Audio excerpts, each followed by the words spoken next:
This episode brought to you by How to Write Manga, your complete guide to the secrets of Japanese comic book storytelling. Available wherever fine ebooks are sold.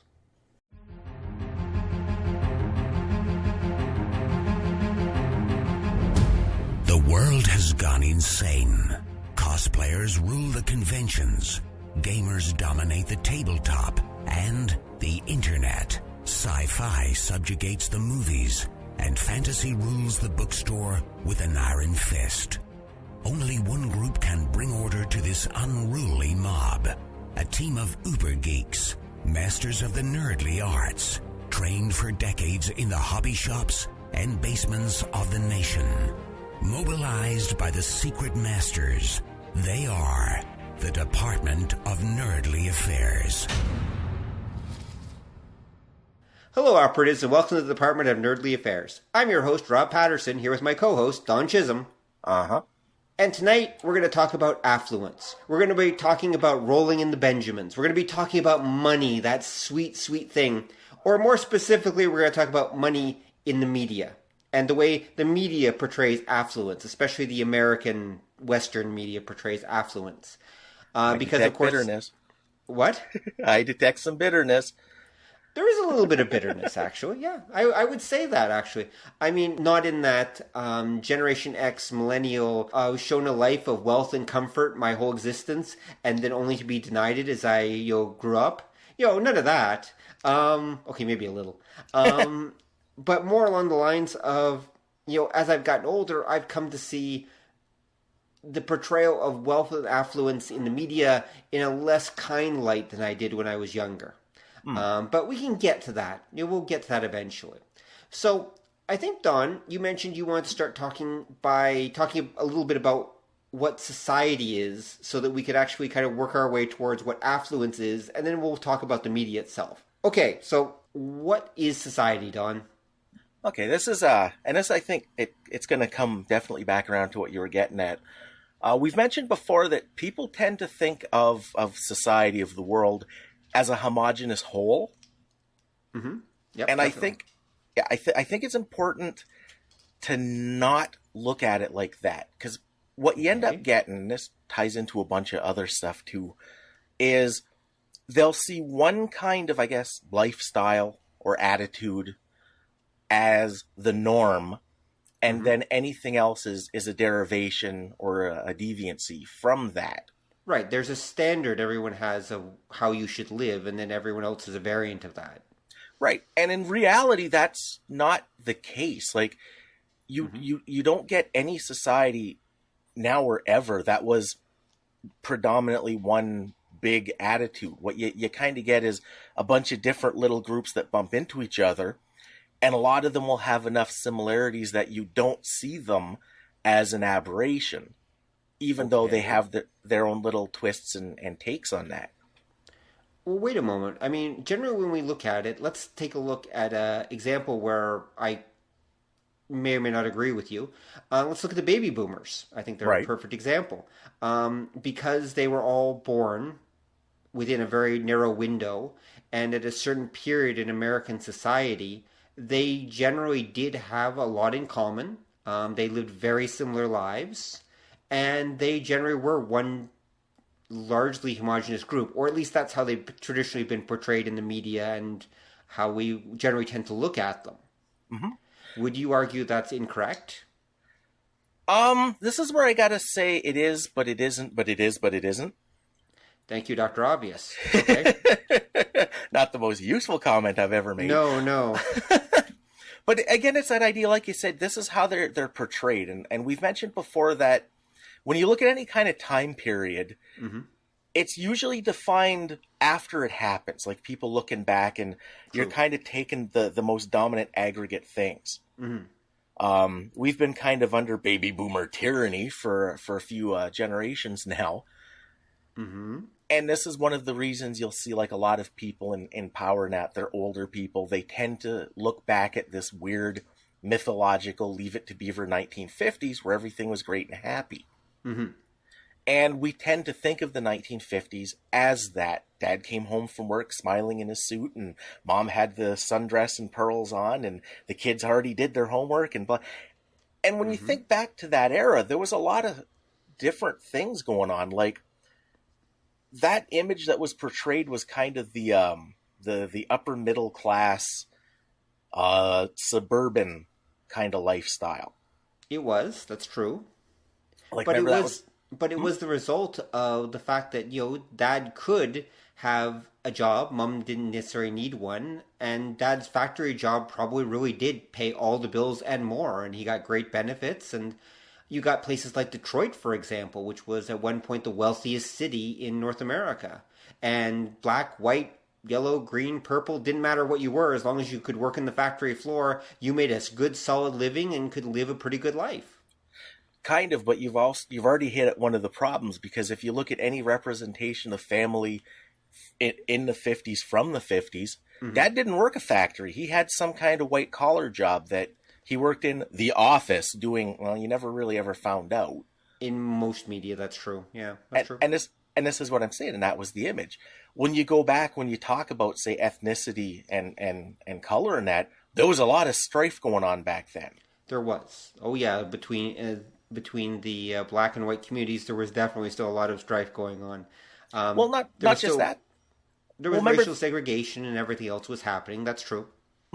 That was the era of McCarthyism. Yes, it was. See, and it's again, I'm not just... The Korean War. Yeah, like, and I'm not just pooping on the 50s, because it happens with any time that... True. There's always good and bad going on, but the focus tends to shift on very narrow aspects of things at any given time. And then that's why when we go back and we define, okay, what were the 50s? Well, it was DuckTales and leather jackets and motorcycles, and Dad was the breadwinner, and he was this level-headed guy that you could go to with any problem, and emotions were for ethnic people, and you kind of, you'd get little bits and pieces of other stuff, but again, that would be the aberration. Right. Because we look back at, say, the Greasers, with the which were gang guys, basically. Right, yeah. And we find it kind of cute and quaint, but back then, remember that those leather jacket hoodlums and listen to that rock and roll, people were just as terrified of that as they were like the gangster rappers in the 90s and stuff. Yeah. Oh, no, I know. I did live through the 80s, which was the 50s 2.0. I do remember, people being terrified of otherwise ridiculous-looking gang members. Yeah, yeah. And it was that case. That's true. I see your point. I actually am starting to see your point very clearly. I guess it also goes with the idea that so much of our view of society is tainted by the media, which is we're going to be talking about. And one of the side effects of that is the media is never portraying reality. True. Ever. It is always portraying a simulation of reality that they have put together within the heads of the writers, producers, directors, cinematographers, set designers, whatever. It is an approximation, a simulation. It is not actual reality. Anything that's not a piece of news, and even then, is not necessarily reality. And so our view of the 50s, for example, and 60s, and any era really, is totally shaped by media perceptions of that time rather than actual reality of what it was really like. And it's a very simplified version of it. Yeah, you're also kind of hitting on a point that people don't think of. That narrowing and that focus isn't always sinister, and it's not always to push an agenda. A lot of it's mechanical, because if you're the news, you've got X amount of time to get that story out. That's true. So there's a tendency to focus in on what are the quote-unquote important parts by whatever criteria the people making the decision make that decision. Right. And this is one of the tricky things that kind of gets lost in the shuffles. Ultimately, the media, which again is not a homogeneous whole. Right. But for the most part, the media only has one agenda. And that's to get you to partake of more media. Yep. The paper wants to sell papers, and half our audience is now going, paper what? Okay. They used to have these things called newspapers that were like the internet in printout form. They literally were at one point. Even the news, like one of the things that kind of screwed us in North America was in the 80s when you had the 24-hour news channels come out and news had to pull a profit. Mm-hmm. Even in the glory days of reporting, when news didn't have to pull a profit, you still had limited time. That's true. So you just get the highlights. That's one of the things that's kind of changed over the years that even I think in our day we were just starting to see it, mm-hmm. was the idea that everybody nowadays in North America is like terrified of crime and that, even though it's been going down for the last like 40 years. Oh, yeah. Actually, that's not quite true. I just saw some numbers the other day. In like the last, I think it's year, there's actually been an uptick. Like the last year or two. We actually have had a very slight uptick, but literally for the first time in 40 years. Yeah. Mm-hmm. Yeah, if you go back to the glory days of the 50s, we're still below in most categories. Yes, we are. That's true. But people don't see it that way, and part of the problem is because when you started having 24-hour news coverage, they always have to find a story and they need something to engage. Mm-hmm. So you'd start hearing more about things that happen farther and farther away. Yep. Like when I was a kid, if there was like a shooting in LA, it might get a note on the news, but it was considered too far away to affect anybody here. We didn't care. Right, there was important shit happening right here, right now. Mm-hmm. Exactly. When you get to that 24-hour news cycle, because they're always looking to fill time, you've got so much more time to fill. Yes, you get these expansive coverage from outside, and it kind of alters people's view that bad things are running out of control because there's so much more of it, but it's not that there's more of it, you're just hearing more about it. Right. Actually, you know something funny? This is a complete aside. So I watch the Taiwan 24-hour news channels. I actually watch them sometimes. And my wife is from Taiwan, so I watch the Chinese news sometimes. And what's really funny is Taiwan is one of the most peaceful places on earth. It literally is. It's like super peaceful. But they've got like 6 24-hour news channels that have to fill content. Right.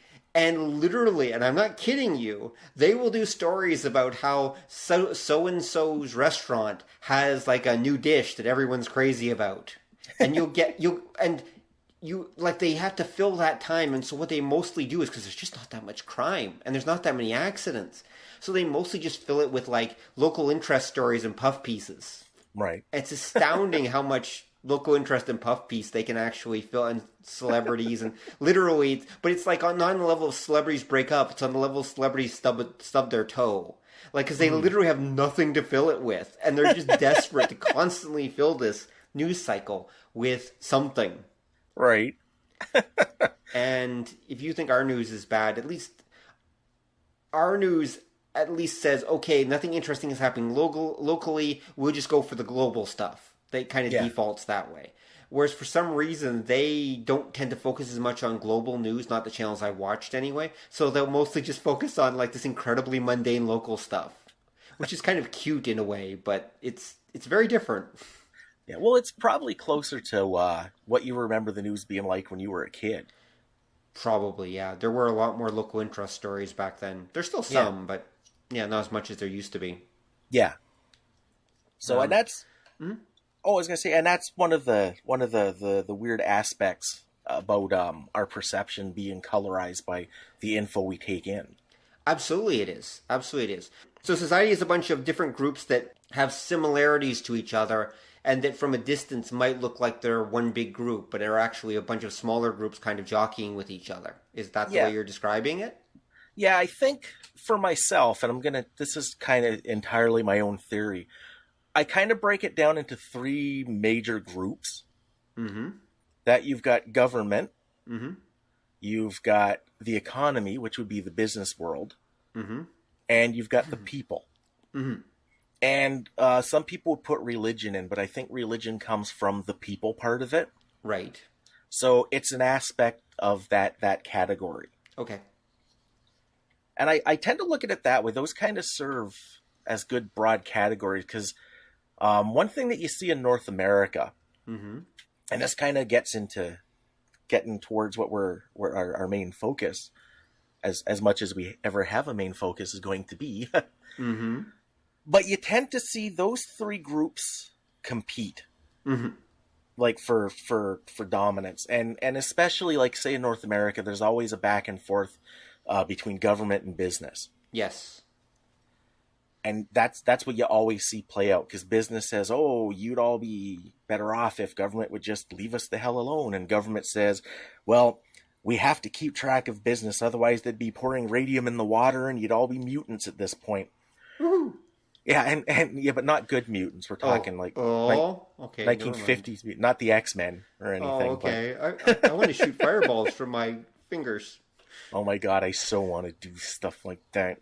Stupid human race fishing me up. But anyway, and it goes. My favorite example of how the universe works is 1984. And 1984 is interesting because Orwell wrote it specifically against communism. That was the whole. But over the years, as the threat of communism waxed and waned here in North America, and as communist countries read the book, it's one of those things that people read all kinds of different things in that it's actually warning about. And my favorite part of it is the A, B, and C. Right. That, and it's I think we've mentioned it before, but just in case, when Winston gets... Yeah, you better go through it. Yeah, Winston gets like the communist handbook, and they talk about how society works, and they divide it into A, B, and C. A are the people in charge. B are the people who want to be in charge, who are just under them. And C is like the masses, the proletariat.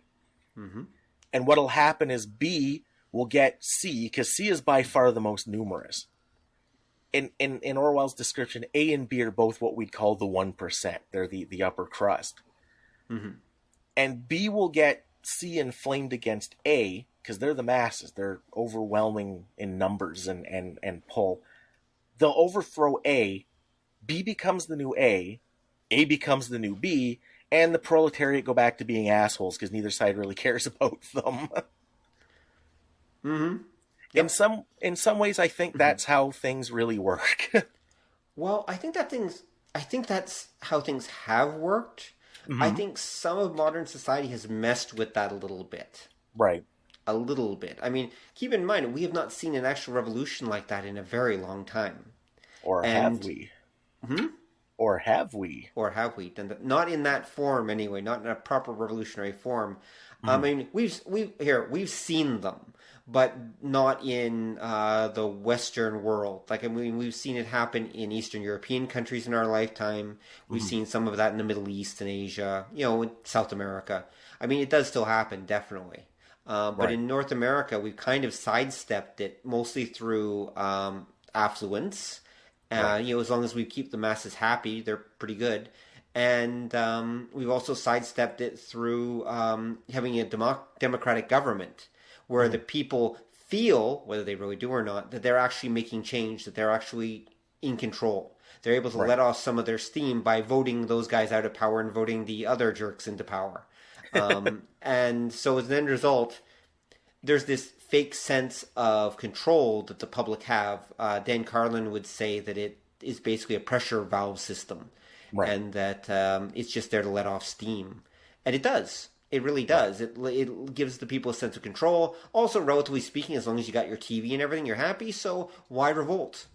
And that's one of the reasons why that kind of revolution has largely not taken place in North America for a very long time. Right. And isn't likely to for a little while. We'll see. But I think we're, unless radical things happen. But then again, we now live in radical times, so you never know.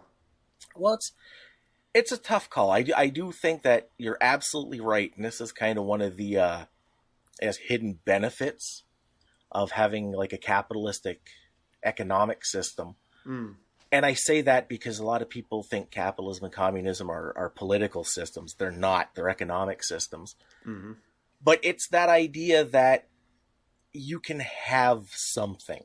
That you can buy something. Buying things gives you a little sense of autonomy. You have some selection. Again, it makes you feel that you're in control. Yep. Even the idea of like a free election, it's like stock market for political idea. It's buying and selling like politicians. One way to look at it, yeah. Which there's good and there's bad, because again, there's a lot of, when you commoditize everything, it means that people are always in competition for everything, whether they are or not. True. And one of the problems that you get in North America, which I think starts segueing directly into portrayals of affluence, is the health of the economy is based on money moving around, not people having money. Right, yeah. So you've always got to come up with new things for people to buy.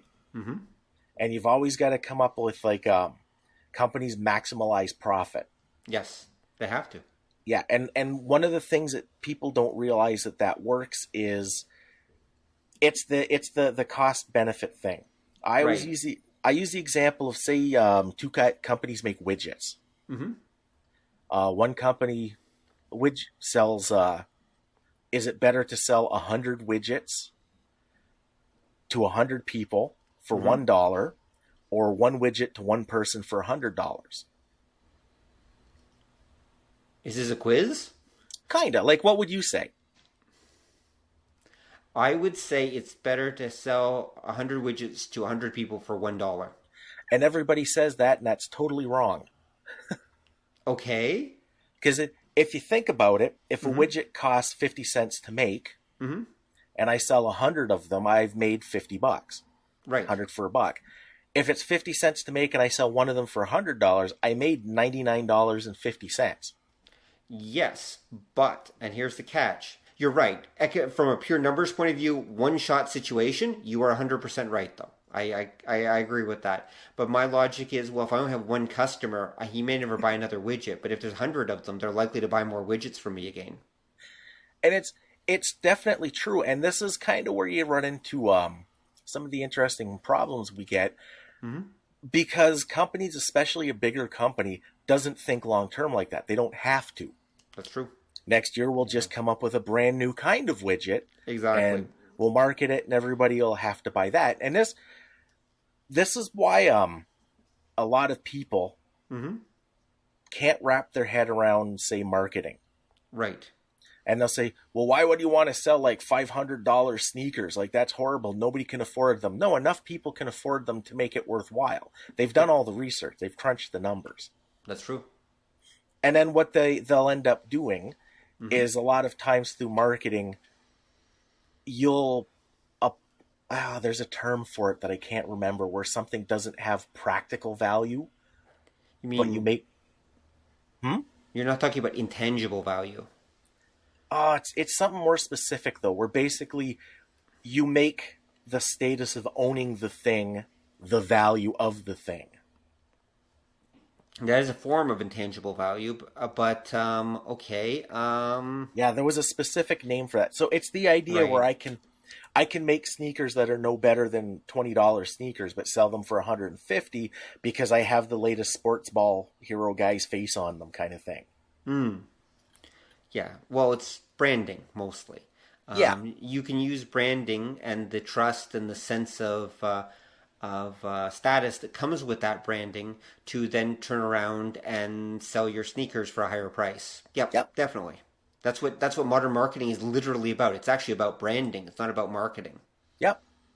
And it ties into one of the individual drives that a lot of people have, which is, because again, human beings are pack animals. It's that need to advance through the pack. Like the need to be, if not the alpha, then further up the food chain. Right. And that's where you'll get that idea, like, say, high fashion stuff is a way of demonstrating affluence. And that's where if I don't have actual power, I can kind of fake it amongst my peers through gratuitous displays of affluence. That's true. Yeah, you can make them think that you're special. Yeah, and that's the whole point. Like, everybody remembers being a teenager where if you didn't have like the correct brand of like jeans, that you were like, oh, you must be the poor kid. You suck. Yep. Yeah, you don't want to admit that you bought your running shoes at Byway. Not that I ever did. And mind you, 99% of our audience has no idea what byway is, so I'm not really that worried about it. Yeah, that's kind of true, isn't it? But anyway, Okay. man, we're old. Yeah, we are. Okay, so I think byway only existed for maybe a decade. So that, yeah, it was kind of the original. Folks were basically talking about one of the first or early dollar stores, basically. Yeah, that's a good way of putting it. Yeah, they're basically what we call dollar stores today, which don't really sell anything for $1. Anyway, whatever, $1.50, $2 stores, whatever. Anyway, okay, so we've got marketing and branding. Okay, so are we going to talk about affluence now in the media? Are we ready? Because I think that's those attitudes kind of dictate the ebb and flow of how affluence is presented. In a lot of ways, yes. And you've gone back to it. I mean, ultimately, the media exists mostly to sell us a product. Whether that product, because we live in a capitalist system, is the media itself, or whether it's an actual product that's connected with the media in some way, but it's definitely selling a whole lot of stuff. In fact, usually it's selling many things at the same time. Okay, and so with that in mind, okay, where do you want to start with affluence in the media? See, this is kind of tricky because, again, you notice there's always this ebb and flow.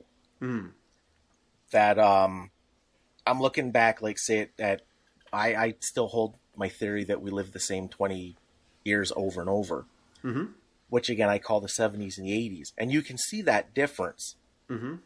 Because when you go to, say, the 70s, I wouldn't necessarily say things were more austere, but there was more of a focus on practical. That's because it was still a generation, both making the media and in theory consuming it, that actually required practicality. Remember, that was a generation that had come out of the Great Depression. That was a generation that were only a step or so removed from farmers or factory workers or immigrants.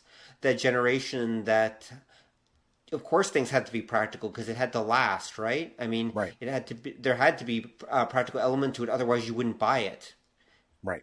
Nobody bought disposable crap. I mean, that would be stupid. Anyway, so yeah, I mean, so it was all about being practical, and then you get into the 80s, and that totally changed for a little bit. Speaking of stupid crap, yep, there we go. And where consumerism became an end in and of itself. It really did. And I don't think that was the first time. No, but I think the 80s, as you would say, kind of perfected it. The 80s was the era that really perfected the consumer culture. They finally figured out the right way to market people stuff. Basically, style over substance. To get people to watch and buy and consume stuff that looked and felt and seemed really good on the surface, but had absolutely no depth or staying power or anything to go with it. It was just pure style, pretty much. Yeah, which wasn't exactly new. No. That I think started in the 1920s. Yes, sounds about right, the whole Roaring Twenties thing. Yeah, because that was Ed Bernays. Yep. Who, just to sum him up, he's Mr. Burns from The Simpsons. I'm not quite sure I'd go that far, but okay. Well, kind of is. There's a catch. What he was, in actuality, is he worked with Sigmund Freud's niece, I believe it was. Edward Bernays was Sigmund Freud's nephew. Oh, okay. But it was by marriage, wasn't it? Was it? It might be. It's possible it is. I was under the impression... Okay, so as far as I know the story, Edward Bernays is Sigmund Freud's nephew.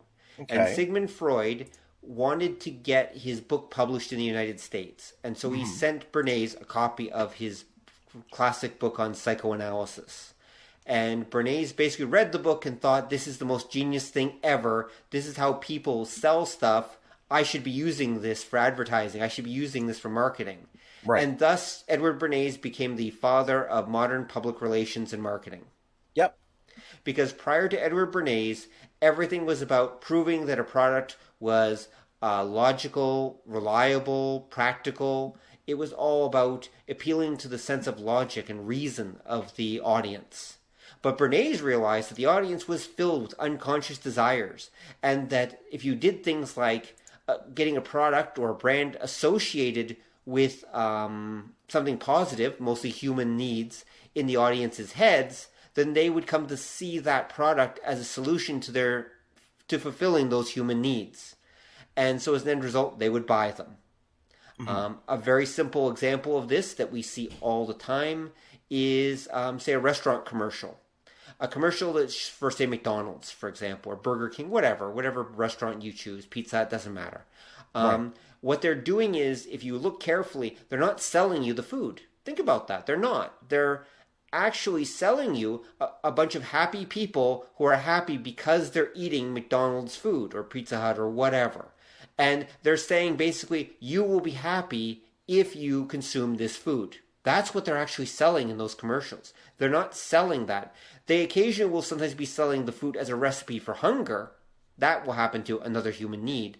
But generally speaking, they'll be selling you some human need. They will not be selling you the actual product itself. And that's true for everything. Car commercials, commercials for watches, pretty much everything. Every ad you see on TV is using that strategy. And it all comes from Edward Bernays. Yep. I just did a quick look up. He was a double nephew of Viennese psychoanalyst Sigmund Freud by virtue of his mother, Freud's sister, and of his father's sister, Martha Bernays Freud, who married Sigmund. There we go. So it was by marriage, but he was the nephew himself. He wasn't he wasn't married to Freud's niece or anything like that. Yeah. There we go. Good to know. Yeah. And there we go. So Edward Bernays basically started all of that stuff. That's absolutely true. Before Eddie, there wasn't that kind of advertising. You'll see a little bit of it, but they didn't really understand it. It wasn't basically a science prior to that. And Edward Bernays made it a science. And if you go out and look up Edward Bernays, or especially the documentary the BBC did about him called The Century of the Self, you will basically have your mind blown. Edward Bernays is the most influential person of the 20th century. He may actually be one of the most important people of the 20th century as well, and yet almost no one has actually heard of him. Yeah. It's insane how much he affected us. What? Unless you watch The Simpsons. Have they actually mentioned Edward Bernays? No, but if you see pictures of him later on in life, he's basically Mr. Burns. The old one is Mr. Burns, yes. Yeah, right. Basically. But he did, and again, it was this attitude of selling things that he'd hit on, and as I recall, he did use a lot of the psychoanalysis research, especially like the stuff Freud did, and he like developed that for specific ends. And it's a lot of like what we consider marketing, and that comes out of that, and a lot of like you were saying, a lot of what we consider society comes out of that idea of marketing. Right.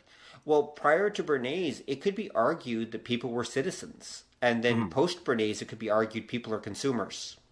Right. Yeah, I mean, it's a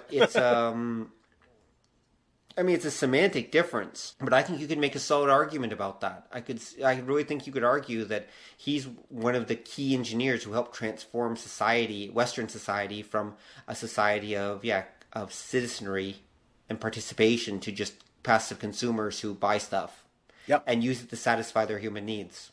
Yep, and I think that ties into part of the ebb and flow of how you would depict affluence in the media comes from reconciling that idea of we are consumers, and it's by being a consumer that we express our humanness that we've been sold, and our capacity to engage in that. Right. Like that was one of the things, going back to my quintessential example. In the 70s, there was a lot of things portrayed. There was a lot of austerity. You started to see the lower end of society, I guess, portrayed in the media in sympathetic ways. Like on sitcoms, like Dad wasn't some guy who worked in an office somewhere, and that you would have like blue collar families being depicted. Well, hold on a sec, Tex. as someone who listens to radio plays and is somewhat familiar with 50s television and such, I have one word for you. Uh-huh. The Honeymooners.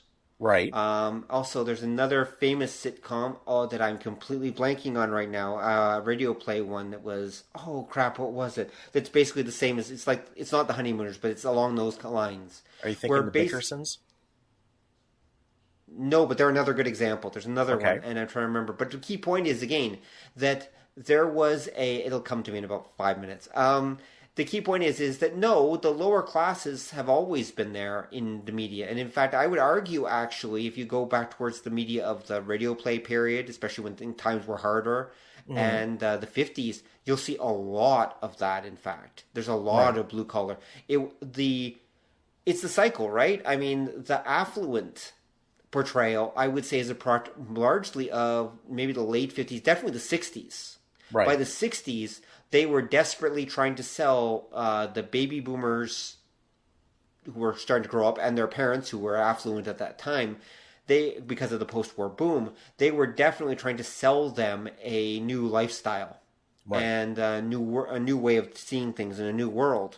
And I would argue that that's where you really start to see the whole affluence thing. I can see why you're saying it's the 70s, but I'd say that's actually a result of the 60s. And in fact, the 70s was going back to the 50s again. It's your whole cycle thing, right? So again, in the 70s, things got a little grittier again for various reasons, including the fact that society was starting to have problems again, crime, etc. I think that there was a lot of turbulence in society, and the media reflected that. And of course, the baby boomers at that point were going to university, and they were starting to have protests, especially since they didn't want to go and die in Vietnam. Right. And so society was in turmoil at that point. So you saw a lot of that, and the media reflected that again. And then that was the 70s. And then once things calmed down, we got the 80s. I think I would add a caveat to your caveat. Okay, sure. Because I do think you're right, but I think what we're kind of bumping up against is that idea that you never get a homogeneous whole. Okay, that's true. Once again, you're right. You're right. Yep, that's true. Yeah, and what you'll see is that again, you get to the 50s, people were starting to have some bucks to spend. Right. You get near the end of the 50s going into the 60s, affluence was what was portrayed, but you still had people who didn't feel that. You still had people that came out of that history of rebuilding after World War II, and that was where you had the more, I guess you'd say, like blue-collar kind of entertainment. True. And you get that kind of bumping up against each other until one becomes prominent. Right, that's true. And I think what happens with that is like you were saying, it ties into the economic scale. Right. That if people don't have a lot of disposable income, or they don't feel that they do, or they don't feel that things are stable, you see things shift more towards, I guess, what you'd say, like the blue-collar, nitty-gritty entertainment. That's true. And when they feel they can indulge in that, then it shifts more towards, displays of affluence and wealth are accepted and predominant. Okay, I can see that. Because you saw that at the beginning of the 70s was when you had like all your like exploitation films and that.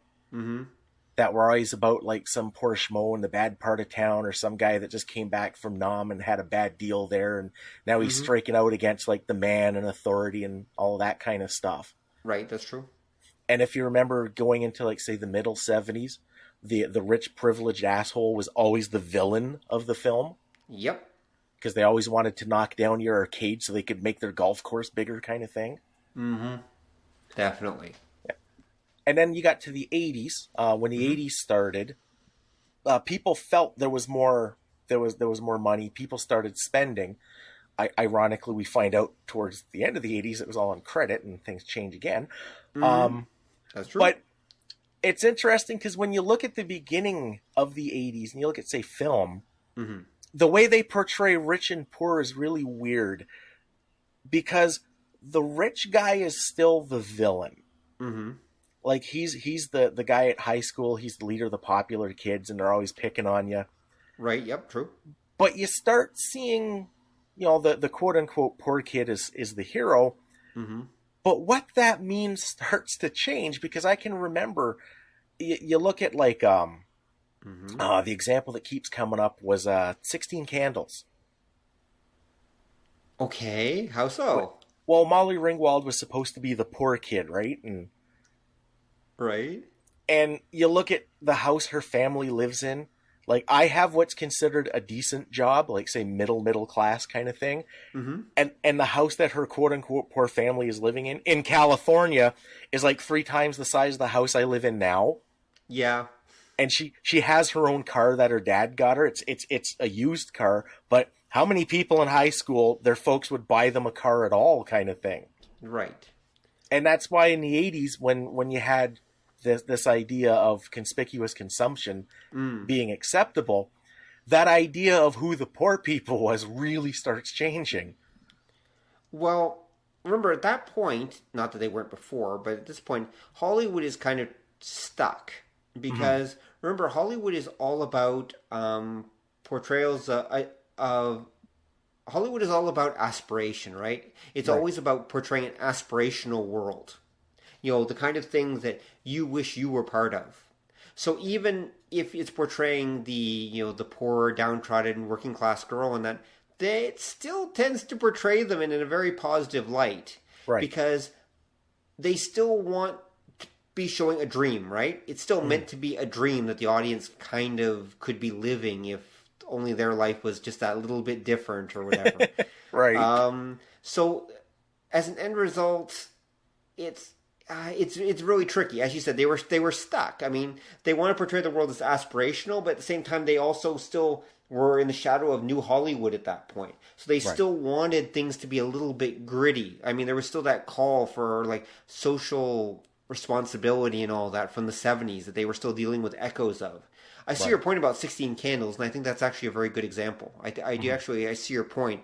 You can see that shift, especially as the 80s goes on. Where things become more and more removed from reality, you could argue, and more idealized. Yeah. And you could, going back, I would argue that if you look at stuff from the 70s or even the 60s, it's much less idealized than the stuff that would come later. The modern audience, some of whom may be listening to us, especially millennials, probably don't realize that about just how removed from reality our media really is. Yeah. And was... Yeah, and things... At one time, the audience really did demand an aspect of reality to their media. Now, any aspect of reality that pops in the media is, like, amazing and is considered gritty and, like, mind-blowing and that. Yeah. That guy had to brush his teeth. Oh, my God. So much realism. Those guys actually went, like, they went to the bathroom and they peed. It's like, oh, my God. No. You mean you don't? Oh my God! Well, there is that. I think part of that too comes from the idea that the media, not being a homogeneous whole, you have to kind of look at who's producing stuff, right? Because when you look at your big Hollywood productions, they're always trying for that middle ground because you're spending a lot of money. You want the maximum audience, so you try not to do like when you get to say the 80s. Because everybody felt upbeat. Nobody wanted to see the bad part. Well, exactly. When you're happy, you don't want to see things that are going to drag you down. Yeah, so you wouldn't see, like, say, a lot of homeless guys, except for comedy value, in an 80s film, because that would remind people that, there are poor people in that. Exactly. But when you get to, like, the 70s, when you had the exploitation films, those are very small filmmakers. They didn't have the big budgets. They didn't have to therefore pull in big revenue for the movie to be a success. And it came out of that idea that, this like leave it to beaver hippie bullshit just isn't how it works. And that's why they made all these like dark, gritty, angry films because the people making them, that was closer to what they thought life was like. Right. And that was where you get that push and pull. And then what happens is, when those films start getting popular, because again, they're resonating with people, the big companies, usually referred to as Hollywood, has to adapt to that and bring as much of that in as they can, while still reaching that mass audience. Right. Like, that's why I still say that Commando killed action movies. Okay. Yep. You've talked about that before. Yeah, because that's that bridge. That's how you get from like your 1970s dark, gritty, disturbing film to your bright, happy 1980s, just as violent but in an upbeat kind of way film. Yeah, that's true. Commando is definitely the bridge. There probably is one or two other films I suspect that probably are going in that direction. But yeah, Commando is definitely the bridge. Although, one could again argue that even back in the Western days, it's cyclical, right? I suspect even the Westerns went through phases like that, where there was probably a trend towards more realistic Westerns at one point. And then probably there was the more fanciful ones became popular. And it goes back and forth, even back in those days, I bet. Yeah. So there has always been romantic action stuff. I mean, Commando didn't invent that. It also didn't invent the gritty stuff either. Right. I mean, God, look at some of the pulps. But, again, yeah, it's cyclical. But definitely for the modern era, I'd say you're right. Commando definitely left its mark. It became the template, because it was so successful and everyone loved it, for that kind of movie. To do that kind of just action hero movie that we're familiar with today. Yep, and again, I think that all ties into the ebb and flow of the economy. True. And how people's financial standing and their perception of their financial standing affects their entertainment. Yes, definitely. Because the pulps are a great example, because they were like quick and brutal, and that came out of an era where people needed cheap, disposable entertainment because you didn't have a lot of wealth going around in society. Yep. And that's what made that popular. And then you get to the 50s, and you have more like mass entertainment, and you also had the idea in the 50s there was a focus on the future. That was the atomic age, and we had rockets, and we'd travel to planets, and again, you never saw like downsides to things because everybody felt upbeat. Yeah. And it's the same thing, like I said, when you get to the beginning of the 80s, you very seldom, if there was a downside, it was muted. Like, again, like the action films. That was the era where you got, instead of the villain doing things, they threatened to do things. Right. Because it's disturbing if like the bad guys come in and kill your family, and like Jeff Goldblum rapes your maid and stuff. It's disturbing, but in the 70s it appealed because that's how people felt. That's what they saw. Like, they felt crime is out of control. Nobody had any money. Everybody was like taking what they could. Well, some of that's a reaction, though, to the 60s stuff. Yeah. Which was very, James Bond comes out of the 60s and everything. The 60s stuff tended to be very high-flying, not as realistic. Tended to be. So, again, we're looking at a great back and forth, right? Because when you get to the end of the 80s, was it Black Monday? Yeah. When the economy tanked. And then all of a sudden, like, there isn't as much wealth going around, and out of that you get the 90s. Yep. And grunge, and a lot of really unhappy people. Gen X, yeah. And it's not just the unhappy, it was that idea that and this is one of the weird ironies, generally any kind of display of affluence was looked down upon. Because like the economy had tanked, people were still working their way out of it. Times were a little bit tougher and such. So yeah, the grunge scene came out of that. It was it became trendy, like hipsters will wear labels. Yeah. I'm wearing like a Tide t-shirt. Aha, I'm ironic. Well, that came out of like the late 80s, early 90s, where people would wear a Tide t-shirt because they could only afford clothing at Goodwill. Yeah, that's true. That's where that came up. The rampant flannel was because it was like cheap, and you could get it at like the discount store. Okay, yeah, it's true. And that became the thing because the people didn't have money in general, and they looked upon the wealthy as the guys that fucked it all up for the rest of us. which they kind of did, sort of. Yeah, it's not entirely untoward, but like I say, you see all of that kind of thing, and then that becomes the zeitgeist, and then everything goes towards that, and then what you end up with is people spending $250 on a cheap ass fucking flannel shirt because they want to have the proper grunge look, because there's always that desire to be the number one guy in the pack. Exactly, yeah. Mm-hmm. You want to be the most grungy in just the right way. That's exactly it. And yep. It's funny because I saw, like, if you've ever seen Metal Evolution, mm-hmm. the TV series, he does a grunge episode and he interviews the grunge guys. And I got to say, I still think most of the grunge guys, like the grunge bands and that, I still think most of them were pretentious douchebags. Right. But watching the interviews, I can kind of understand why they came across that way, because they're all saying when grunge took off, they were already moved on. Like that was the scene back in the day. Mm-hmm. They were moving on, but anybody getting a contract, it was to play this grunge stuff that got pounded into the ground. And again, it's the same thing that happened to punk in the 70s. It mm-hmm. got marketed, it got an image, and next thing you know, you're paying like $250 for a hand-me-down shirt kind of thing. Yeah, yeah. So I can understand. Yeah, and I can understand. That's one of the downsides. I can understand why it made all them people bitter. Oh, yeah, I can see that. Mm-hmm. Yeah, there were a whole lot of unhappy people. Yeah. By the way, just completely out of the answer is Fibber, McGee, and Molly. Oh, okay, yeah, there we go. I was thinking of Fibber, McGee, and Molly. Mind you, there is also Amos and Andy, too. Okay. But the actual show I was thinking of middle-class, family struggling, that was Fibber, McGee, and Molly, if I remember right. That's the show. Yeah, okay. There was Ozzie and Harriet, but if I recall right, they're actually more like upper middle class. Yeah, they're not actually working class. That's more the Leave It to Beaver thing. That's kind of the prototype for that. Yeah, it's the original Leave It to Beaver.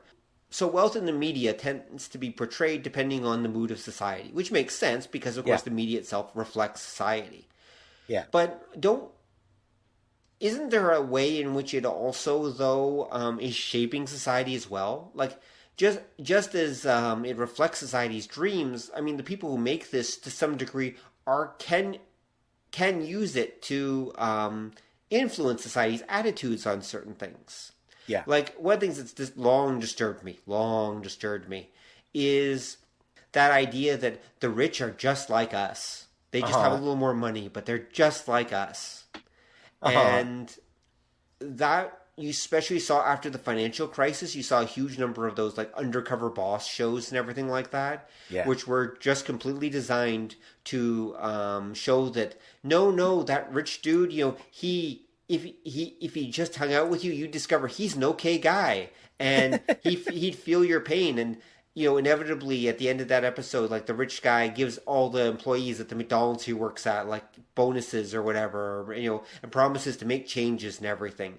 I mean, come on, this is pure 1% propaganda bullshit. Okay, it is. It's in its purest form. And and people lapped it up. I mean, but the truth is, it is. I mean. No, trust me, those rich people they're not like you, and they do not care. They really, really do not care. Some of them are okay. Some of them are assholes. It's like any group, really. But the truth is, they generally do not care. They're too busy. Well, there's kind of a catch to that, though. Okay, go ahead. That's just one of my pet peeves. Yeah, and I don't think it's entirely unfounded. And you're right that, oddly enough, around 2008, 2009, there were a bunch of guys at the top are awesome. Because that was also the era of, the rich guy who judges you. Mm-hmm. Oh, yeah, that's the beginning of the Apprentice period.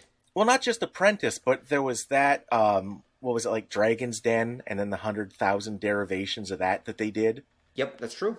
Where rich guys, even the idea where, like, you have a business and some, like, guy who's better at that business comes in and yells at you until you fix your business kind of thing. Mm-hmm. And I think, part of that is definitely propaganda because, who's it that owns the companies that make entertainment? Rich guys. Coinky dink. Yeah, exactly. Well, I mean, there was that, social revolution, eat the rich attitude going through society because a lot of people had lost their 401ks. Yeah. And so that's literally an example of the media manipulating society to try to pacify them and say, no, no, no, they're okay, guys. You should just accept them. It's that's what it is. It literally is them trying to manipulate society and probably being fairly successful at it too. It could be. You got to remember too, though. I think there's an extra step because you can't just whip something on the public and then they completely like go in for it. You have to register with something that's already there. Mm-hmm. And I think the extra step was that you had by the late 90s going into the 2000s, it was the 80s again. Right. So conspicuous displays of affluence were it. That was a big deal. Right. But you had to be the proper kind of rich person. That being an entertainer or a sports guy. True. And if you were, then you were allowed to be as like ostentatious as you want. You could drive your solid gold limousine wherever you wanted, and that was perfectly cool. Right. And I think what you kind of had that weird shift to what you're talking about was the idea of why, like, say, a sports ball person can become rich and it's acceptable is because the story that's always attached to them is they were like a typical working class kid and they worked hard and they practiced every day and now they're reaping the reward. That's exactly it. I mean, and it is literally an example of people coming up from the working class. I mean, that's what sports stars are. They're, in theory anyway, working class kids. Yeah, you're exactly right. And it's the same thing with musicians that, you know, they've got a talent for putting words that rhyme together and now they own like more money than God. So that's cool. And I think that's where, like you said, out of that to get the, I guess the more established money, the old school, like the old money types accepted was that idea of making them seem they're just like everybody else, because it feeds off of that idea that the okay rich people are the ones that came up through the ranks. Yes. That's true. Because, yeah, there's all kinds of different strange permutations of that we had. Because I think, too, what you had was that idea of rich people judging you became the new game show. Right. That it was acceptable for them to judge because that meant if you were really talented and awesome, you would get a taste of that too. Right. And then it would be fair that these people are the established money because they're letting the truly deserving in on it. Yeah, that's true. Yeah, the whole Dragon's Den thing. Yeah, and I think... Or Shark Tank if you're Americans. Or there was like a redneck one because rednecks were cool, and there was like a restaurant one, and because once a formula works, they're just gonna keep hitting it till it does. Oh yeah. Actually, ironically enough, do you know where Dragon's Den actually comes from? Japan. Really? Yep. Dragon's Den is actually a Japanese TV series. If you actually look at the credits, you'll see it's credited to like Fuji TV or something like that. Okay. They actually. What happened, because I was a big Dragon's Den fan. I got tired of it after a while, but I really enjoyed it. Because it went to England first, and it came from Japan. The British licensed it. It became a huge hit in England. Then the CBC in Canada licensed it. And again, they called it Dragon's Den. And then eventually, once literally half the planet had versions of Dragon's Den, the Americans licensed it and called it Shark Tank. Right. Okay. And it apparently still gets good ratings. It's actually doing very well these days. Yeah, because I think that became the new game show. Oh yeah, it absolutely is. Like you don't have quiz shows anymore, and like for the most part. Well, and I'm like Jeopardy, and no, there's still a couple quiz shows around. Yeah, but not like they are. Everything changed to those pitch your business or or I'm a ninja guy doing like physical exertion kind of things. Yep, that's true. And I'm wondering if that's because, like, especially say here in North America, you've had this weird push for the last decade that no, smart people suck. Which is ironic because you also have like nerds are awesome. How does that work? Yeah, and that's because I remember, like, that was one of my favorites back in the States in, like, the 2008 election. One of the running themes you saw come up from people running for position was, experts, what do they know? Think they're so smart. Well, they're experts. Yeah, but and that always kind of struck me. I'm wondering if that's why, like, the quiz show, if it's not one of the old established ones, like Who Wants to Be a Millionaire or Jeopardy, there haven't been new ones. It's been all these other ones. If it comes out of that kind of attitude. Oh boy, that's a good question. I mean, the whole "Who Wants to Be a Millionaire" thing, which again came from England, if I remember right. Yeah. You got to remember that also post financial crisis, because I think that stuff started post financial crisis. The networks were hurting for money, so they were looking for anything cheap that they could stick on, and those quiz shows are really cheap compared to like drama and everything. Reality TV had kind of worn out its welcome. They needed something else that was cheap to put on, and they quickly discovered that, hey, people haven't seen quiz shows in prime time for a while, and they seem to like it, so let's just run with it. Yeah. You got to remember that a lot of what appears in the media is often driven by finances. Yeah. Even the whole, okay, here, for example, even the whole, going back to the whole conspicuous displays of wealth, like, and what I was talking about earlier, the portrayal of everything has to be nice and shiny and everything. Some of that also comes from the fact that those shows, and this goes back a while, are often involved in, those shows are often involved in product placement. Yeah. And you got to remember, you cannot stick the products of the people that you're getting money from in a bad light in any way, shape, or form. Right. Okay? And you also can't put them in a bad situation. So, for example, I don't want my Coca-Cola bottles being displayed in a seedy tenement. Right. You know, I want them being drunk by good middle-class people. Right. I don't want my car being displayed by, people who are living in, unaffluent conditions, because that would imply that it's actually something that poor people drive. Yeah. I want my car portrayed in good conditions.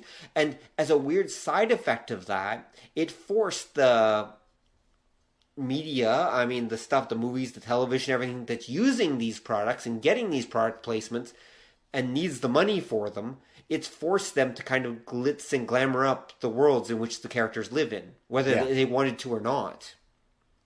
Yeah. And those product placements for a while, and I'm presuming still are a big part of the money that help put these shows together. Like, definitely. The classic that they go back to, and this is the thing, I remember, this is the very first example of product placement I remember from when I was a kid that I heard and I remember, which was, because when I was a kid, there was this show that many people listening to this probably know as well, called The Dukes of Hazzard. And there was a rule that I'm trying to remember which it was, but whatever the maker of the General Lee, their brand of car could never be smashed in the Dukes of Hazzard.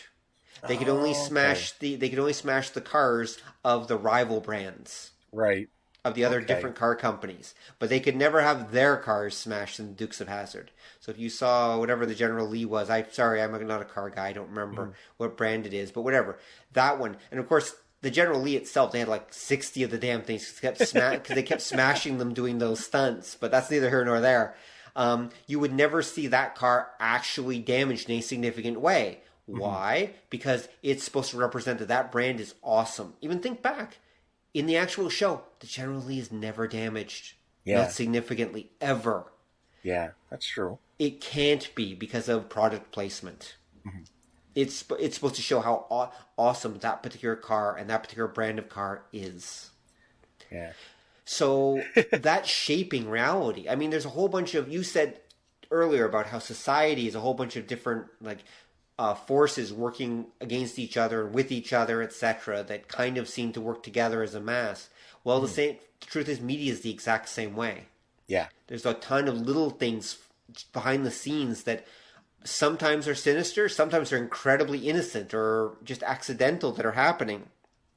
And those things are shaping the perceptions of the world and perceptions of reality. Yeah, and they're shaping the way people see things. It's ironic. Yeah, it's funny too when you mention the product placement because until the later 80s, going Hmm. into the 90s, product placement was big, but it really wasn't as big as it was. Case in point, anybody under the age of 30, Hmm. if they watch a TV show from the 80s, they probably find it weird that you'll see like the character will have like a bottle of Coke, Hmm. but it won't say Coke. It'll be taped up Yeah. because they didn't have a deal to use Coke Hmm. in the show, but they wanted something that everybody in the audience would recognize as normal. Coke's the big brand. You want something like that there, but you can't use the product, so you'd blank it out. Yeah, because the deals were weird that way. Actually, if you Yeah. watch any Food Network shows, you'll see they'll still do that. Like Mm-hmm. especially the cooking competition shows. They'll Yep. all all the products will have either fake, will generally have fake labels on them. I'm a big fan of Cutthroat Kitchen, and it's Uh-huh. funny how if you actually pay attention, you'll notice they all have fake labels on them. All the products. It's Yeah. because they either don't want to bother with all the legal crap they have to go through with using those products or whatever. They're Mm-hmm. or they don't have the rights or whatever. They which is ironic. You would think that they would be perfectly happy to get money from those people as sponsors, but for one reason or another, maybe they don't want to deal with the influences I just talked about. Yeah. Or sometimes the sponsor will demand money to use their product. Yeah, that happens too. It goes both ways. Because that's Sometimes they have to pay for it. Sometimes they demand money, and so yeah. yeah. Because the funniest example, if you watch like any kind of reality show, you'll see it. Like Mm. they'll like pull a guy out of a car on cops and his t-shirt's blurred out, and it's because it's a brand that they don't have the rights to use. Yep. Well, or they don't want a lawsuit. Yeah. And especially on cops, this, criminal, or sorry, suspected criminal that they've just pulled out of the, is wearing a, say, Nike t-shirt or something. Nike does not exactly want their t-shirt associated with, that kind of stuff. So there's several levels here. First, the Nike will be pissed off at the production company. Second, they'll be pissed off at the network, say Fox, for example, for airing it, and therefore become less likely to actually buy air ad time on Fox. Right. And it has a whole chain effect of pissing other people in the media and marketing and every industry and everything off. And so I bet in a lot of cases like that, they probably, this is total wild ass guess, they probably actually could show it if they wanted to. It's just that there would be repercussions potentially, and they just don't want to deal with it. Yeah. I think that would probably come under fair use. I mean, there's a certain amount of fair use as far as those product labels and all that go, but it just comes with complications, and they just don't want to deal with it. Yeah, because even fair use, like that's why if I'm showing the news and the axe murderer who's taking a school bus full of kids hostage is wearing like Nike t-shirt, I don't have to blurt that out because it's the news. But shows like that I think are still considered commercial shows. Maybe, yeah. Yeah, and it falls into that. That sounds about right. Yeah, because the first really bit of product placement I can remember was Top Gun. Okay, I The can movie- see that. God damn, there was a Pepsi symbol in every scene of that film. Mm-hmm. There's even a shot where I don't know what the two douchebags in that were called, but they're sitting at a table and they're talking back and forth. And each time the camera changes to a close-up of the one guy, there's a Pepsi machine behind him. You're like, either that thing's moving, like a la Macross, or there's like 18 Pepsi machines in there. I'm surprised you didn't tell me that it was the Pepsi machine behind the one guy, and then the other shot of the other guy, you can always see the Pepsi logo on the glass in front of him. I was expecting you to say that. No, it was But the yeah, machine. it's the actual machine. It's like jumping back and forth, because apparently there's two. Yeah, there's even a part where the commander storms out of his office and he like bumps into this little nerdy looking AirForce guy, and the guy's got a tray of food and he spills it, but he spills it in such a way that he's holding the tray up and there's a big Pepsi logo on it. Jesus. And that's my thought nowadays is I don't remember being on any base seeing corporate sponsorship like that, but maybe the American military is different. I don't know. But Well, maybe. They do allow, or did for a little while in some places, they actually have corporate sponsorship of schools. yeah, Schools could be corporate sponsors, so you could have McDonald's High School. yeah, Sponsored by McDonald's, that can happen. Shudder. Yeah, it's a scary idea, but there you go. Yeah. So product placement is a big part of it. I think it's an underrated part of what's happened. Yeah, because any show has had a ton of scrounging to make money to produce it, put into it. Because remember, they want to make it for as low cost as possible so that they can make their money back and a big profit from commercials. So they're always looking for different sources of revenue. Yeah. So, yeah, I mean, and if it requires changing the show a little bit so that you get a couple $100,000 from Pepsi, then hell yeah, you do it. Yeah. And it ties into, in the 90s, you had, I believe the term was a life brand, which I don't mean the life brand from Shoppers Drug Mart, but the idea that every company wanted their product to not just be a product, but part of a lifestyle. Yeah, and that was, again, where I think you had that starting up in the 80s when you had the grunge thing. It was originally kind of opposed to that, but by the 90s, everything kind of got sucked into it. That you would show that whatever your product was, it would be part of not just a lifestyle, but, again, a very obviously well-off lifestyle. Well, exactly. You don't want those people using the product. Otherwise, you wouldn't want to use it. Yeah. You want it to be portrayed in a cool and interesting way that obviously the people you're marketing to will want it. Yeah. But there was also attempts to branch out, and that was where you got like Burger King did perfume for a little while kind of thing. Yeah, you got some weird ass stuff. But here, remember, a lot of that, though, to this day, I mean, a lot of that is simply, the new class of young executives come in from grad school, MBA programs or whatever, and they're desperate to make their mark. Yeah. And so they convince their bosses to try some new strategy that they've thought of. And the bosses are always like, well, you're the new fresh young blood. You know what hip kids want today. Okay, we'll try making Burger King perfume. Yeah. And that goes on in every company to this day. Yeah. It absolutely does. And a lot of really good ideas have come from it, and an incredible number of bad ideas have come from it. Yeah. Oh my God, have so many bad ideas come from it. But, the McRib came from it, so it's not all bad. Snouts and assholes. Exactly. Which I have to say, no, I know what's in it, and I still enjoy it very, very much. Well, this is true. Yeah, the McRib was an interesting sandwich. It truly was. But anyway, so definitely product placement has shaped things. Like corporate money from the outside is shaping it. It influences from the owners of these media empires is shaping it. It doesn't help that there are only like 6 people, I think, who are actually basically are running pretty much 90% of the media in North America. Yeah. That doesn't help matters.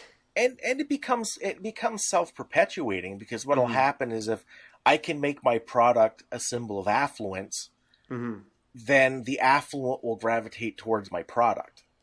That's exactly right, yeah. The biggest example I can think of that, and this kind of blew my mind, but again, it's being like an old school cyberpunk, I think why, was the song AirForce Ones by Nelly. Okay. AirForce Ones was a brand of sneaker. It was and he did a whole song dedicated to his sneakers. And when you got to the late 90s going into the 2000s, a lot of the rap guys would do that. They would just like product drop left and right, eh? Mm-hmm. And it was this idea. It was conspicuous affluence. AirForce Ones, as I recall, also cost as much as my house. Right. But it just seemed weird to see that, because when I was growing up, the standard was you made the ad after your career tanked and now you needed the money. Mm-hmm. It was a way to cash in. Yeah, and then it got worse when you got into like the later 2000s, because was it Feist that their big hit song was an iPod ad? Everybody, I think it was. I think I know what you're talking about. Yeah. Yeah, it was what was it? Let Me Go or something it was called. Yes, I know the one you're talking about. The one they played with the ad where it's the silhouettes dancing around on the white background. No, there was a bunch. There was a bunch of those. This was the one where they were like zooming in, and as they'd zoom in, it would turn into a different shot. And Okay. but yeah, those ones too. Like, but it was that idea that if you were a musician, to do something like an ad was selling out and it was bad. But for the last 2 decades, that's been the goal. Cashing in. Yeah, like as soon as possible, because there's like people at work will bring like their music in or play the radio, and at different points I'll be like, oh my god, I feel like I need to buy a Miata now. Yeah. And it's that to me seems really, really odd that we've gone from that point where marketing again was considered bad because it was considered that it interfered with the purity of your art, to nowadays where the goal is getting paid. So if you sell out, good for you, because now you made an assload of money. I think there's an idea, and whether this comes from outside or whether this comes from within society, well, I'm not sure. Which is that right now there are, how can I put this? There are giants, by which I mean financial giants, okay? And they exist at a level that even a pop star that couldn't actually reach, okay? Or even an inventor couldn't reach, whatever. I mean, there are, the Bill Gateses and the Mark Zuckerbergs and, the guy who invented, Jeff Bezos, who runs Amazon. There's these guys that are literally worth more money than God. Right.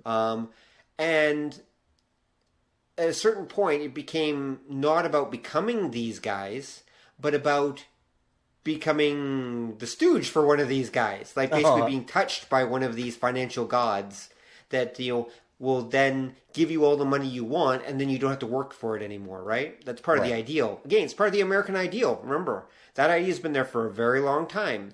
Yeah. The ultimate hope of every American is to basically cash in some way, find some way to make your money, and then spend the rest of your life enjoying it. Right. That's the American ideal. It's there with the lottery. It's there with business. It's there with everything, really. And I mean, even being an artist, really, no, you're not doing it because you love it. You're doing it because you'll make a ton of money for it and you'll get famous and get chicks or guys or whatever. The key point is that whatever you're into, you will get it if you can make this work, if you can be successful. Yeah. And that's the ideal. I think, too, that you're right. And it ties in with, there's always been this weird thing in North America of if you have wealth, it's because you deserve it. Right. Like that's always, and it works backwards in that I think a lot of times people make poor judgment calls by saying, well, that person is wealthy, they must be a good, noble, hardworking person. Right. It's the same idea if again, I had a bunch of days where I wasn't feeling too hot, so I was watching TV and Cops is all that's on, so that's where this is coming from. But every episode they'd pull like some guy over and for like stabbing a prostitute or buying a shitload of drugs, and the first thing they say is I'm a good person, I work. And well, because again it's that idea that if you're settled, then you can't be bad, because a rich guy would never do anything bad. So here's an interesting question for you. Okay. And this may be one of those mind-blowing ones, I don't know. But at what point did that become true? Was that the point where the business people, will refer to them, the capitalist masters of the United States, basically became terrified of communism and a communist revolution, and decided at that point that they were going to dedicate all their money and influence and power into making sure that Americans believed that, the ultimate what's the best way to describe it? That the ultimate value of life was, money that you earned, and that being a good person was about money, being a good person was about being a good, contributing, functioning member of society, and that it was all about making money. And that's basically what I'm saying is, was that tied in with the whole anti-communist movement that occurred in the 50s and the 60s? I think, well, there's two immediate things that spring to mind. Mm-hmm. Because I'm just tossing it out there. Yeah, because you're talking about the idea of being rich Mm-hmm. as a moral compass indicator. Yep. I think that's why you'll see things like, say, in the 2000s, why it was okay to be a rich guy if you were a sports guy or a musician, Mm-hmm. because that cleans up the money. At least the idea that you earned it doing something that we value. Right. Yeah. It's basically laundered the money. Yep. Yeah, it's the same thing in the 80s. Conspicuous greed was okay because the financial sector was guiding this sudden boom in the economy. So they were contributing to everybody. So it was okay that they were like filthy rich because again, they deserved it. They'd worked for it and they were benefiting everyone. I think that works in different directions because you mentioned that I just had a chance to watch it was the Mystery Science Theater version, but Invasion USA, mm-hmm. which is a 1950s anti-communist. Oh, that one. Okay, I thought you were talking about the Chuck Norris one, but okay. Yeah. Oh, no, this is the older one. Okay. And it's funny to watch that because a lot of things that happen in it would be portrayed differently today. Mm-hmm. So there's a scene where the government is trying to get the one businessman. He makes tractors, and they say, well, we're going to need tanks. Then sometime in the future, there's going to be a war. We'd like you to make tanks for the government. And he's like, screw you guys, because I make so much more money in tractors, and you suck. Get out. Mm. And of course, in the end, when the unnamed country invades and war breaks out and American society is collapsing, his workers uprise and kick him out and take over his company, and you see his like broke, battered ass going, if only I had like made tanks. And it's funny. And it's funny because that's exactly what you were saying. It's this idea that communism was the worst thing ever. Nowadays, if that movie came out, that scene, first off, the government would be the villains because that's government bounds on the economy, and that's just wrong. And what's wrong with it would be shown as a sign of communism as opposed to fighting it as it was like 60 years ago. I was going to say the workers just rebelled and took control of the means of production. That sounds pretty communist to me. It is, but the idea of the government telling this guy what to do. Oh, I see your point. Like in the other one, he was the villain for not listening. In a new one, he'd be the hero for not listening because the government's bad. Right, yeah. And nowadays, if the government came to say, we need you to make tanks, he'd be like, yes, I will make tanks, cha-ching, because I can pad the bill and make a whole shitload of money off you dumb government fucks. Yeah, exactly. Which is 100% true to life. And I think that kind of, it's hard to say when that idea came in. Mm-hmm. I do think for a long time it was because capitalism was the opposite of communism. Communism was evil, and that's how capitalism came to be regarded as a political system by most people. Out of that, yeah, because it's not a political system. You can have a communist democracy. It's been done, but I think some of it might go back to the. Again, I think maybe like the 20s with Ed Bernays and the invention of marketing. Maybe. I'm just wondering. I mean, now that I think about it, you could probably trace some of it back to the Puritans, right? Like, remember the original Puritans who had that belief in them, especially, and then there's the Quakers that came later on. Yeah. That basically had that idea of, that work is what God put us on the earth to do. Yeah. A good day's work is the most valuable thing a human being can do. Work is incredibly important. There's that idea. There's a video where, what's his name? Not Randy Emerson. There's a video called "Confessions of an Ad Man." It's a TED Talk, and it's a video starring a guy whose name I cannot freaking remember at the moment. I'll remember in a minute. Anyway, so I'll look it up while I'm talking. So, and in it, he talks about how they actually ran into a problem with the Quakers, which is the Quakers actually had this belief that if you were displaying wealth, that was wrong. Right. Okay? So Quakers didn't buy anything. And it actually was like messing up the whole economy because you had people who were not consumers. Right. And you were trying to have an economy, but the, let's see, Confessions of an Advertising Man. There it is. So yeah, they had to somehow figure out how to actually get them moving again.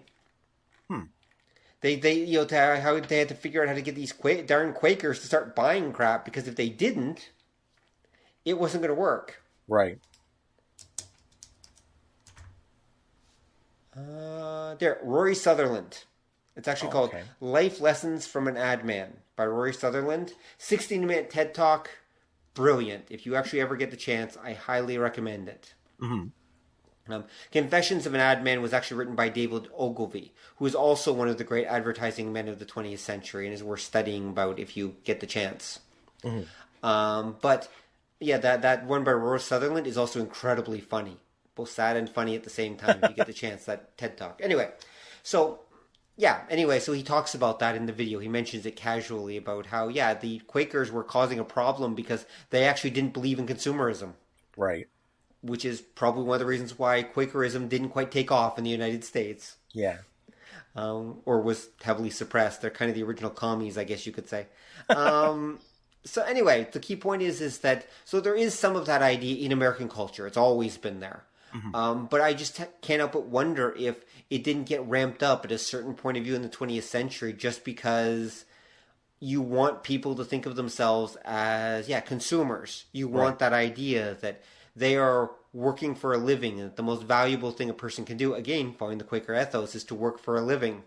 And it shows you're a good person if you're a good functioning member of society by contributing to the economy. Yeah, that's... And if you're not, you're a goddamn commie. Get back to Russia, commie face. Or Canada, damn it. Oh, yeah. Oh, my God. Yeah, Canada. I know, dude. I know that hits a nerve for you, but... Yeah. Oh damn, Kanakistan. Oh. Oh, that's fantastic. But anyway, yep. I think you're right, and I think again what you're looking at is there's always kind of that drift in values with whatever group gets prominence at the time, whatever is going on in society. Yep. Like I say, I think you're right, and I think a lot of it's not coincidental that the 50s, which was the rebuilding period where like the North American economy took some huge jumps, is also the era of like the most rabid anti-communism. Well, mostly because they were scared shitless. Literally, the American government and the affluent of America were scared to death because literally like a third of the planet was having communist revolutions. And they looked out their windows and thought, those guys could do that to me. Yeah. And then, so that's what it was all about. Yeah, and then you sell it to the public as the idea that now that they have something they can lose. Exactly. Yeah. You won't have your 2-car garage home in the suburbs. You'll be working in the gulag making galoshes. Exactly. And it has so many benefits. The whole Cold War, us versus them thing keeps everyone focused, so they're not paying attention to what their government is doing. And yeah, it's also helps to stamp out local communist revolutions and prevent them from happening. Because you got to bet there were probably people planning communist revolutions in the United States. I will bet there were. There were shit tons. There were shit tons of actual communists, not just the ones that they found. I think most of the ones they found were probably not even real communists. They were probably just intellectuals who were with communist bent to them. Yeah, same thing. Yeah, true. So yeah. So the way it works out is that they were terrified of commies. Goddamn commies. And I think that there's been a streak of that in American culture for a very long time, and I think it still influences us today. I mean, trust me. Well, actually, you don't have to trust me. Just look at the American elections. Remember, anything that smacks of socialism is automatically evil. Yep. even though everyday Americans, literally every day, benefit from tons of socialist policies that the American system has built into it. Yeah. In fact, most of them love those policies. You know, things like fire department, Yeah. police department, education. Okay, they don't all love that education thing. Well, they're not going to have it for much longer, so it won't be a problem anyway, thanks to Betsy DeVos. But anyway, school choice. Thanks to the school choice movement, they're not going to have that public education system much longer anyway. But, you know, roads, water systems, you know, those socialist things that are evil that everyone has worked together to pay for. Guess what? That's socialism, guys. And you love it. You love socialism lots. The truth is, you're just not willing to accept it when, you know, you're told it's evil all the time because, you know, certain people don't want certain things like, you know, a Medicare system actually put into place that would work. But anyway, I'm drifting into political territory. Never mind. Well, it's part of it because again, it's that idea of whoever happens to have the microphone at the time sells their side of things, and then it's a matter, does that key up with things that are there or aren't? Yep, that's true. Because there has to be some element of resonation, some resonance with society. Yeah. Otherwise, things won't work. And I think, again, like when you talk, what you were just getting at, that's part of the problem, that people conflagrate something like socialism directly with government, and it's not. It's an economics thing. Yeah, again, it is. But it's just an economic approach. Yeah, but it keys up with all kinds of other ideas, and then that becomes the idea that people like walk around with in their head. It kind of goes as a weird sub tangent, and I'm gonna put this out there. We were kind of discussing this before. The nature of human consciousness, like what makes us us. For a long time, something like cognitive dissonance was seen as a byproduct of human consciousness. Cognitive dissonance being, I guess, in simplest terms, the little lies we tell ourselves to get through our day. Yep, the fact that we can't hold two conflicting ideas in our head at the same time, so we automatically pick one and basically disparage the other. Well, we can do that. That's part of it. Sour grapes is part of it. Sometimes we do the Orwellian doublethink. Occasionally, that's true. Where we'll have two conflicting ideas in our heads, tying it into the conversation we're having. If you look in North America, typically thinkers on the right will be hardcore capitalist. Yep. And they'll be very Christian, which are two conflicting ideas, but somehow you make them work, right? That's true. And cognitive dissonance was thought to be that's the mechanism by which we can kind of do that. It's a byproduct of being sentient. But I sometimes wonder if cognitive dissonance is sentience, that it's that idea that we really are just kind of a bundle of biological responses and reflexes that cognitive dissonance lets us squish together into what we think is a personality. I have no answer to that. I don't either. It makes me kind of sad because it goes bad places, but it ties in with this because again, it would explain why we can do that, why we can take two conflicting things that appeal and kind of mix them into one total that makes sense to us.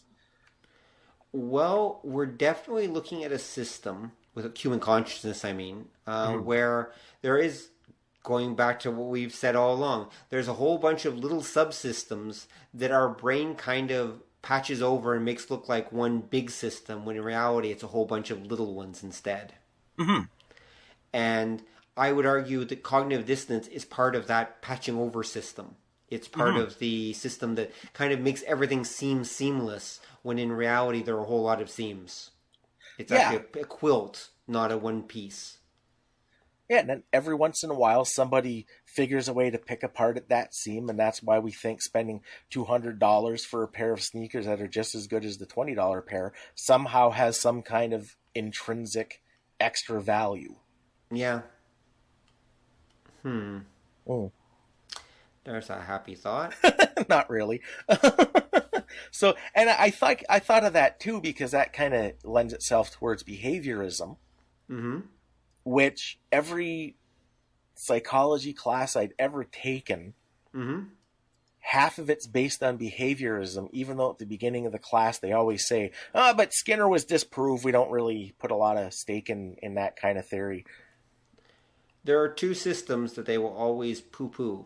Mm-hmm. One is behaviorism, Right? and the other is biological determinism. Yeah. And I have come to the conclusion that the reason they poo-poo those two systems is because if they're correct, it would be frickin' terrifying. Yeah. Those are the two systems or two things that scare the hell out of social scientists, especially. Because if they're correct, it basically makes us little meat bots. Yep. And so therefore they have to be wrong. No matter what, no matter whatever else, they have to be wrong. Because if they're not, then domo arigato, Mr. Roboto. That's all I have to say. Well, a little more than that, but still. The key point is that there are certain things I've noticed when it comes to social sciences that the dogma says are wrong because they have to be wrong, because if they're right, it goes in really uncomfortable places. Yep. Or would make certain things very difficult to accept. Yeah. Anything that impinges on human free will, we will do our absolute best to disprove and pretend doesn't exist and stick our fingers in our ears and go la la la la la la la la la la. Because we don't want to deal with the idea that free will might be an illusion. Or that we might not actually be as sentient and independent thinkers as we think we are. Well, and I mean, even if it's right a little bit, it tends to scare us because it means that other people can usurp control of what we think. There's that too. And we'd never want that to happen, as we wear our Swatch watches and super expensive sneakers and $200 flannel shirts. I'm an individual. Well, exactly. That's exactly right. I mean, we would never want people to be able to thought control us. Go Patriots. Yeah, basically. So anyway, yeah, it's unfortunate, but we are probably a little more susceptible to certain things that we like to think we are. Oh, definitely. And society is filled with a ton of myths, especially about human thinking and human nature, that are basically, as you said earlier, the little lies that we tell ourselves. Including that rich people are not actually alien reptiloids that are pretending to be human, that are basically treating us, the rest of us, like cattle and are slowly picking us off one at a time. Well, that's the irony too, is people will poop Make on up the weird conspiracy theories. Oh, that too, but people will poo-poo the rich for being these horrible folks, for doing exactly what pretty much any one of us would have done in that exact same circumstance. Probably true. Even when I say earlier, as I said earlier, the rich are not like you, that's because their circumstances have changed them, so they're not like you anymore. There is a certain point where you just become a different kind of person because your environment and your situation has changed so much that you are no longer like a normal person in that sense. You haven't become like an alien or something like that, but in some ways you have become a different kind of person. You've been shaped by those forces. You can't help it. I mean, this is why it's so rare for a celebrity or sports star to stay, a humble, loving, normal individual once they achieve fame, especially big fame. Because it changes you. Yeah. The money, the fame, everything, it really changes you. It changes your perception of people. It changes your perception of the world. It changes everything. How can it not? Yeah. What was it? I had an idea there that just something gone out of my head. So anyway. It's the lizard people. No, I hope not. Oh yeah, that's it. I was just reading actually an article talking about that today where someone was pointing out that in the comments section that can you imagine living every day of your life with other people who are complete strangers walking up acting as though they know you and talking to you and expecting things from you and trying to get close to you. Can you imagine what that would do to your perceptions of humanity? Yeah. And when you think about that, suddenly, Tom Cruise makes a whole lot more sense. Well, kinda. Okay, there are some parts that don't, but still, I mean, Yeah. the idea that he would rather live in a fantasy world than live in reality. In fact, Tom Cruise, Michael Jackson, many celebrities who basically hide themselves away and have very strict private lives or very odd private lives are often the result of that. I mean, it's that constant pressure of you just can't deal with other human beings because they all just want a piece of you. Yeah. And it's because they want a piece of your wealth. And the truth is, that situation will change you. Doesn't matter how you were raised. I mean, you will be changed by that system. It's part of the trap of wealth and part of the penalty you have to pay. Yeah. I can definitely, I can see that's kind of probably where our love-hate relationship with the wealthy and wealth in general comes from. That. Well, sorry. Oh, no, go ahead. I was just going to say, well, yeah, there's a huge amount of it that's just envy, right? Yeah. I mean, it's mostly, we wish we were that person. It really is that simple. We wish we had that kind of money.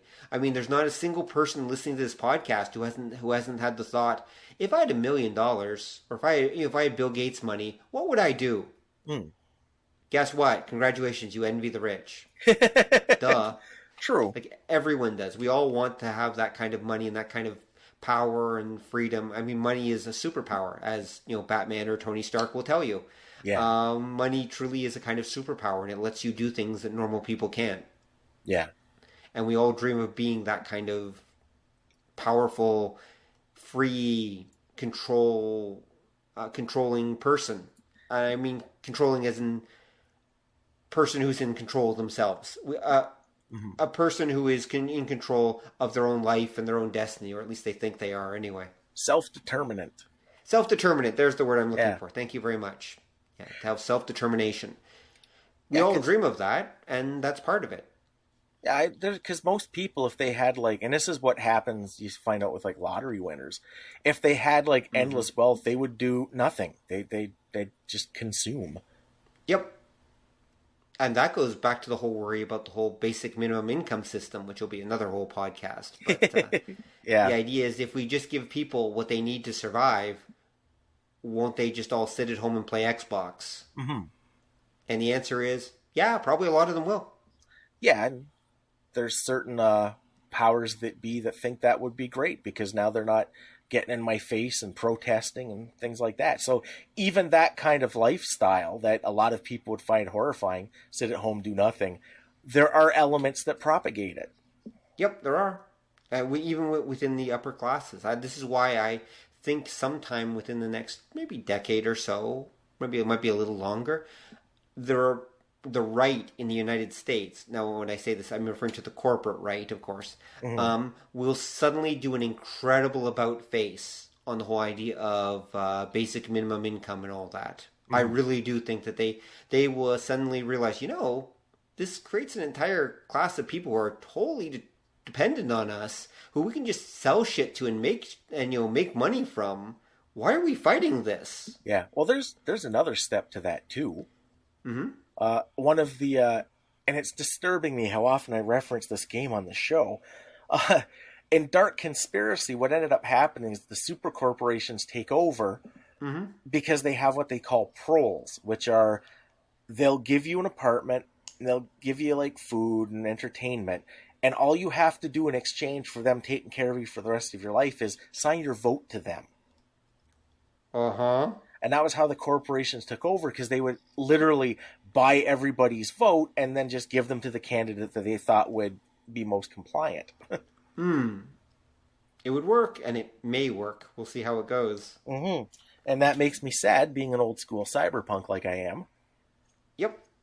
Well, yeah, because you're about to watch it come true. I don't quite think that'll happen, but then again, in the current political climate, as I mentioned earlier in the show, anything is literally possible right now. We're living in unprecedented times in the American history, and we will see what exactly happens. Curse Mike Pondsmith. Yeah, well, that dude got way too many things right. But sure unfortunately, not enough cool cyber limbs or poser gangs. That's the problem. We didn't get poser gangs or cyber limbs. Not yet. Not yet. That's very true. It's very true. Although, one thing he did get right, though, is multicolored hair. I don't know about Windsor, but my city of London is just filled with people with like pink, purple, yellow, and all these bright yellow and all these bizarre, unnatural hair colors now. It's like living in anime land. It is, and again, everything's cyclical, because I remember back in the 80s that there were people. I had a friend who had a like foot-high blue mohawk. Yeah, well, probably I think the dyeing technology has gotten a little better and easier now than it used to be then, too. Yeah, he had to use rubber cement to hold it up. Yeah, it would just require slightly stiffer gel, I bet. Yeah. Yeah. But yeah, anyway, we're wandering off track, so we should probably bring this one to a close. Okay. Well, there's one more thing I always wonder about. Mm-hmm. Go, please. When you talk about like depictions of wealth and affluence, what the hell's the deal with Richie Rich? He's exactly what I just talked about a minute ago. He's the kid's idea of the ultimate being rich fantasy. Okay. Remember, he's a super character. His superpower is wealth, literally. Literally, he's the richest kid in the world. So he can do anything thanks to his money. Right. And so as an end result, he does. He's using his superpower of wealth to have incredible adventures and do amazing stuff, just like we wish we could do if we were that rich. Oh, I'd be a villain. I wouldn't be a hero. Well, there's that. But the key point is, that's what Richie Rich is. He's just a kid's fantasy. It's the kid version of, if I had $1 million, what would I do? That's interesting. I could see that. Why, what did you think he is? Well, I'm not 100% sure, because it's one of those... I remember years and years ago we had a discussion about this with Chad. And that Chad used to hate Richie Rich because all of his friends are poor. Why? Right. Why is there poverty in that universe? Why doesn't Richie Rich give money to all his friends or take care of all of them or make sure that, poor kid and everything, poor boy or whatever his name is, doesn't suddenly become rich? Freckles and Pee-wee. Freckles and Pee-wee, yeah. But not just that, but why is there like a poor town? Like, if you've got that level of money, you could basically re-engineer all of society into a cashless society. You could, but that would destroy the whole purpose. It's the same reason why Superman doesn't actually clean up all the crime in Metropolis. If he did, there'd be nothing for him to do and the story would end. Right. It's the same reason why Reed Richards doesn't up the level of technology of the entire Marvel Universe and turn it into a utopia. Well, he kind of did with, upped it with the unstable molecules. Well, he did. But only things that benefited the whole superhero side and the whole superhero stories and everything. That's what he did.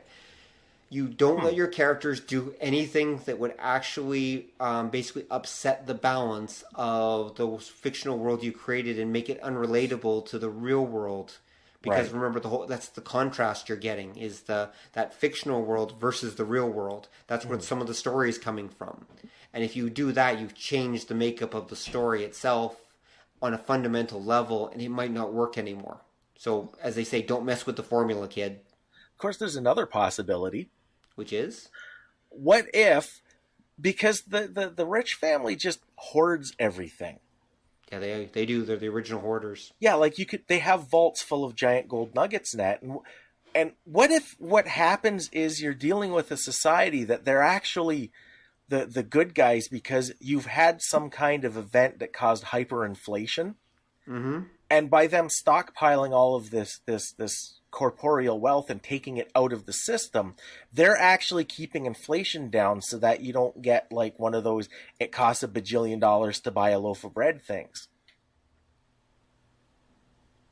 That is really bizarre, Don. And then that's why, because remember, Chad had always said that, well, it was weird that like his buddies would just always turn him down. Oh no, we can't take your money.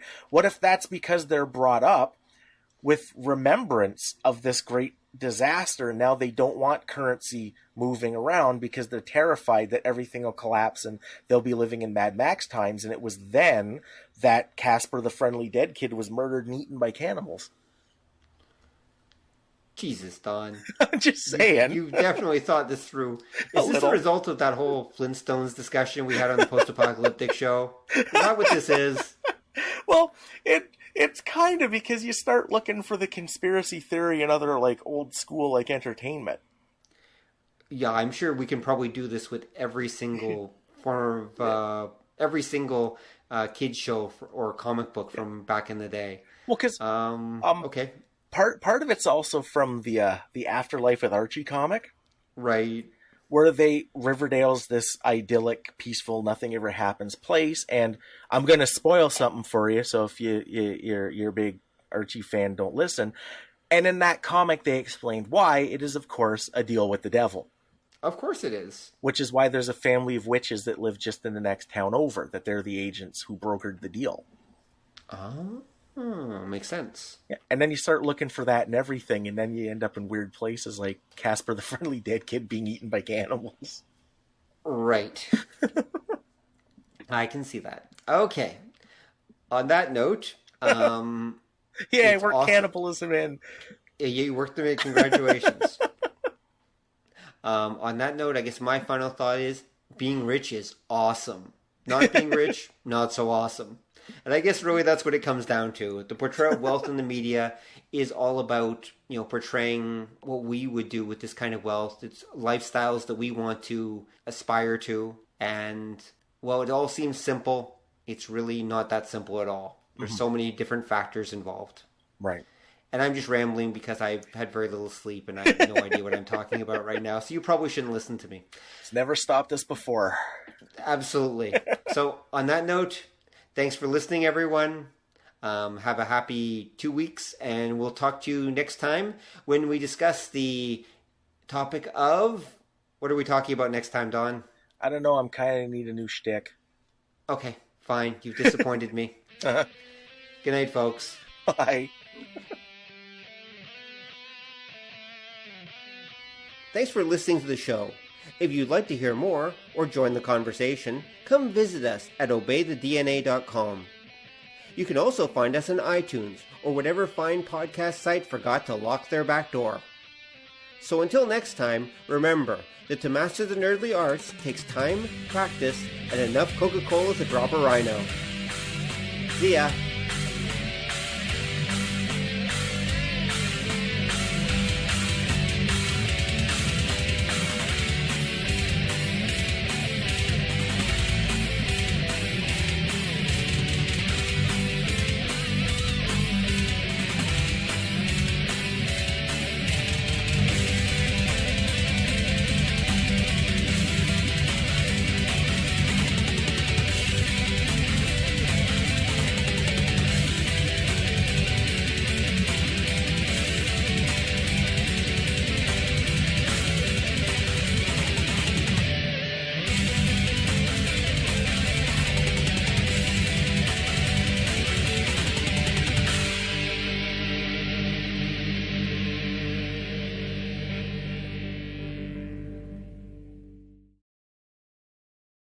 Come on over and join the conversation at obeythedna.com, where you will find show notes and more.